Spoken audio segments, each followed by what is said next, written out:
الحمد لله والصلاة والسلام على رسول الله صلى الله عليه وسلم.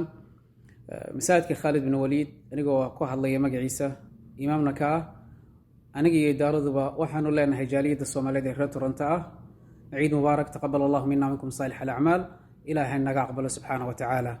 نبينا عليه الصلاة والسلام wuxuu ruknigan aan gudanayna sal oga dhigay xadiidkiisii ahaa suumu liru'yati wa aftiru liru'yati, aragtideeda ku sooma aragtideedana ku afura.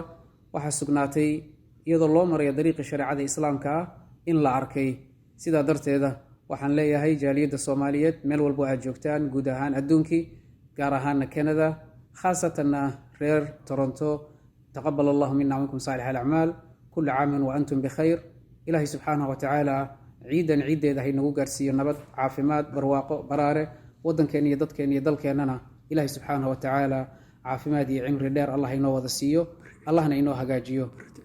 birina waa maalin ciid ah taasoo ah 23 May kuna aadan 1 Shawaal sanadka 1441 hijriyada. wassalaamu calaykum waraxmatullaahi wabarakaatu. assalaamu calaykum asxaabta, kusoo dhawaada maanta ciidda iyo Toronto.